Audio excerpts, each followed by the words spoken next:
गोपाल सिंह एक रिटायर्ड अध्यापक है। सुबह 10 बजे तक वे एकदम स्वस्थ प्रतीत हो रहे थे। शाम के 7 बजते बजते तेज बुखार के साथ साथ वे सारे लक्षण दिखाई देने लगे जो एक कोरोना पॉजिटिव मरीज के अंदर दिखाई देते हैं। परिवार के सदस्यों के चेहरों पर खौफ साफ दिखाई पड़ रहा था। उनकी चारपाई घर के एक पुराने बड़े से बाहरी कमरे में डाल दी गई, जिसमें इनके पालतू कुत्ते मार्शल का बसेरा है। गोपाल जी कुछ साल पहले एक छोटा सा घायल पिल्ला सड़क से उठाकर लाए थे और अपने बच्चे की तरह उसे पाला और उसका नाम रख दिया मार्शल। इस कमरे में अब गोपाल जी, उनकी चारपाई और उनका प्यारा मार्शल है। दोनों बेटों बहुओं ने दूरी बना ली और बच्चों को भी पास ना जाने के निर्देश दे दिए गए।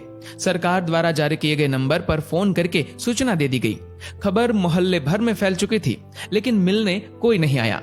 साड़ी के पल्ले से मुंह लपेटे हुए, हाथ में छड़ी लिए पड़ोस की कोई एक बूढ़ी अम्मा आई और गोपाल जी की पत्नी से बोली, अरे कोई इसके पास दूर से खाना ही सरका दो, वे अस्पताल वाले तो इसे भूखा ही ले जाएंगे उठा के।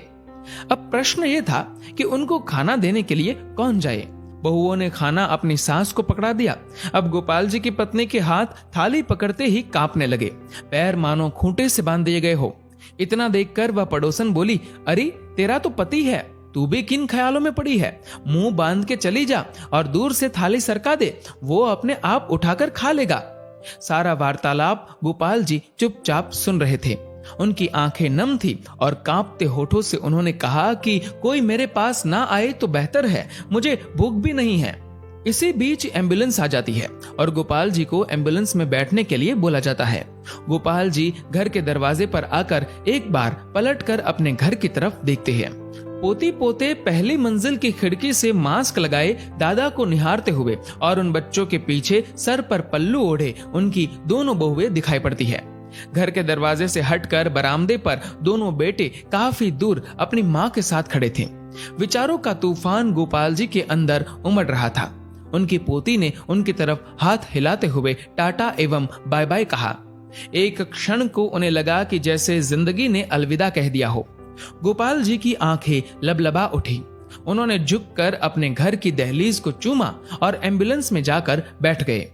उनकी पत्नी ने तुरंत पानी से भरी बाल्टी घर की उस दहलीज पर डाल दी जिसको गोपाल जी चूमकर एम्बुलेंस में बैठे थे। इसे तिरस्कार कहो या मजबूरी, लेकिन यह दृश्य देखकर कुत्ता भी रो पड़ा और उसी एम्बुलेंस के पीछे पीछे हो लिया जो गोपाल जी को अस्पताल लेकर जा रही थी। गोपाल जी अस्पताल में 14 दिनों के ऑब्जर्वेशन पीरियड में रहे। दोबारा टेस्ट किया गया तो उनकी रिपोर्ट सामान्य थी। उन्हें पूर्णतः स्वस्थ घोषित करके छुट्टी दे दी गई। जब वह अस्पताल से बाहर निकले तो उनको अस्पताल के गेट पर उनका कुत्ता मार्शल बैठा दिखाई दिया। दोनों एक दूसरे से लिपट गए। एक की आंखों से गंगा तो एक की आंखों से यमुना बहे जा रही थी। जब तक गोपाल जी के बेटों की लंबी गाड़ी उन्हें लेने पहुंचती, तब तक वो अपने कुत्ते को लेकर किसी दूसरी दिशा की ओर निकल चुके थे। उसके बाद वो कभी दिखाई नहीं दिए। आज उनके फोटो के साथ उनकी गुमशुदगी की खबर छपी है।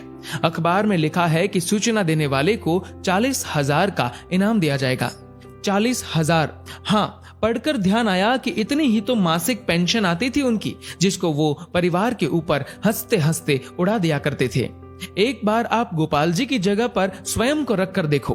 कल्पना करो कि इस कहानी में गोपाल जी का किरदार आप हो। आपका सारा अहंकार और सब मोह माया खत्म हो जाएगी। हे कोरोना, तू पूरी दुनिया में मौत का तांडव कर रहा है, पर सचमुच में तूने जीवन का सार समझा दिया है।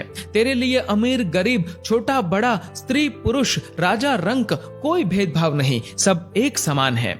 इसीलिए मैं आपसे निवेदन करता हूँ कि कुछ पुण्य कर्म कर लिया कीजिए। जीवन में कुछ नहीं है, कोई अपना नहीं है। जब तक स्वार्थ है तभी तक आपके सब है। जीवन एक सफर है, मौत उसकी मंजिल है। मोक्ष का द्वार कर्म है, यही सत्य है।